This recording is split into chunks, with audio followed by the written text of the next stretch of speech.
Today we're going to be finding out if beta-galactosidase is affected by a range of temperatures when it's working with ONPG.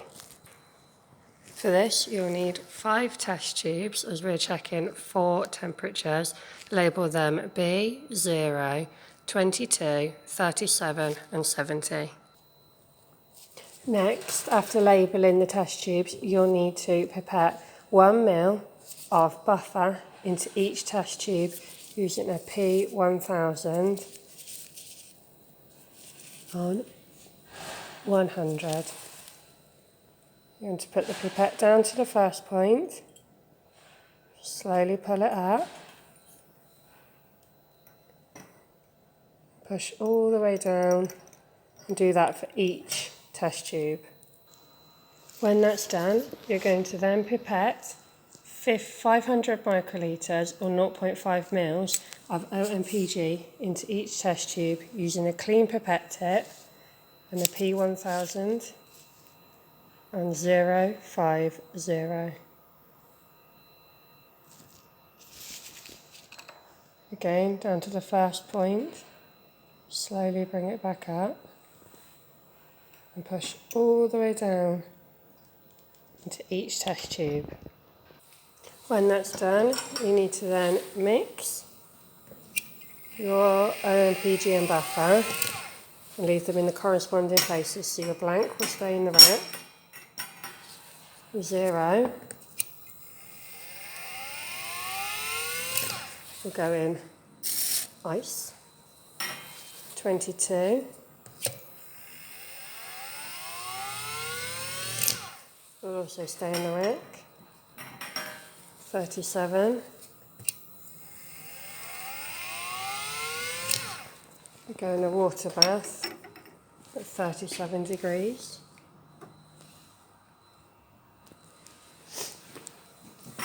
and 70 go in a water bath at 70 degrees. I'm going to leave them there for 5 minutes. When the stopwatch reaches 5 minutes, we're going to pipette 10 microlitres of beta-galactosidase enzyme into each test tube except B, using a P10. When this reaches 10 minutes, we press stop.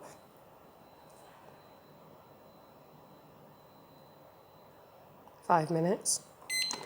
Clear. I'm going to cut gently down.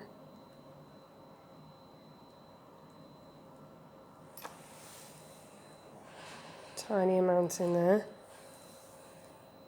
As far down as you can without touching the water. Release. Start. Do that for each test tube except B, because that's our blank. 22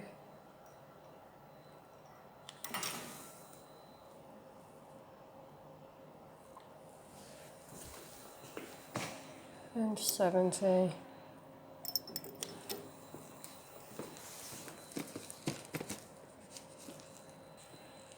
Give them a gentle spin.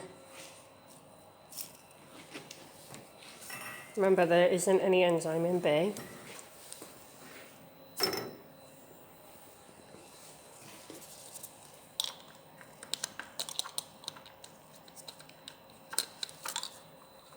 And we wait for 8 minutes. When beta-galactosidase has been incubating for 8 minutes with ONPG and phosphate buffer of 7.3, we want to stop the reaction using 2 molar sodium carbonate, 50 microlitres of that, with a P200.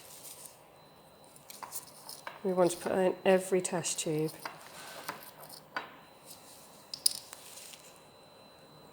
So again, pipette down to the first point.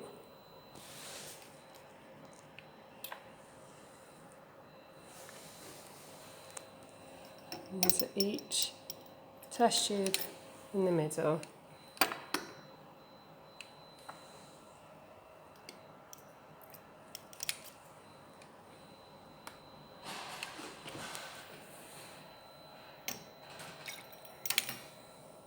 Don't need to pull it in the blank, but to keep everything the same, it is advisable.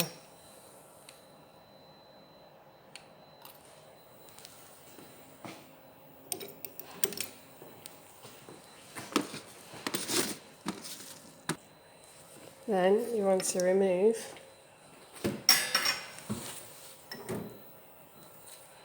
in order all of your test tubes back to the rack. At this point you can give it a quick mix to make sure sodium carbonate has mixed well.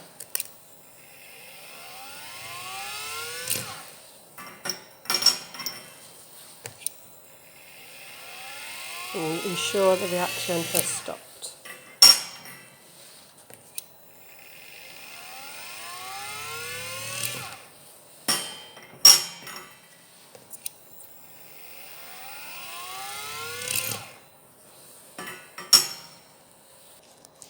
Then what we need to do is dilute our mixture so they can be read on the spectrophotometer. So we're going to pipette 7 mils, so that's 2 lots of 350, so 3.5 mils that is, on a P5000 of water into each test tube.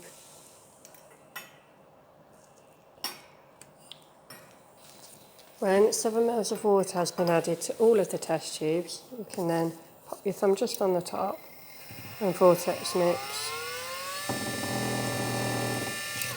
So it looks like a little tornado in each test tube.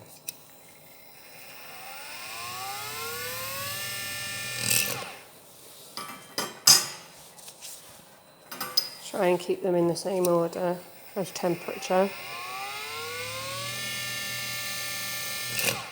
And that will make it easier to interpret your results.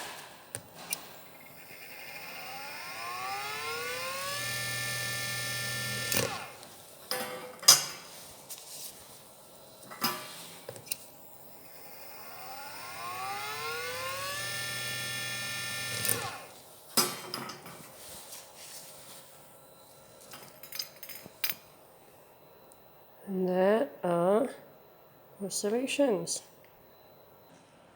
But now we need to measure them on a spectrophotometer. So what we need to do is pour a solution into the cuvette, making sure it doesn't go over the top. When that's done, as you've got your solutions in your corresponding test tubes, so we've got blank, 0 degrees, 22, 37 and 70. I'm going to measure them in the spectrophotometer at 420 nanometers to see which is the best. You can use your first one. Here is your blank and your reference.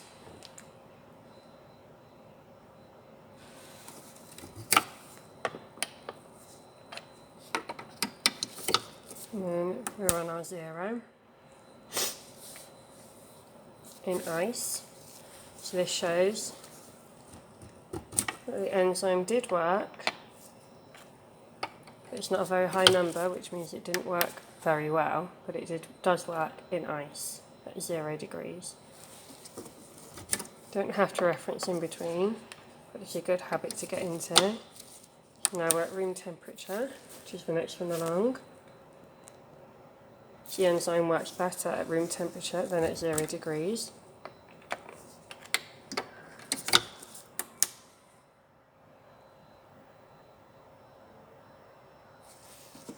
And we're going to test 37 degrees.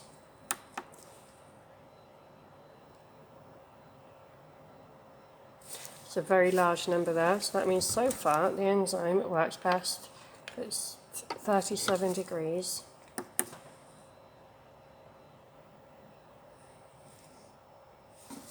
And lastly, 70 degrees.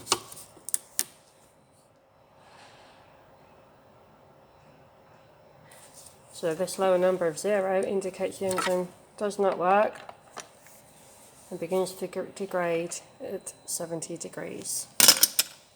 In conclusion, the enzyme works best at a temperature of 37 degrees in this experiment.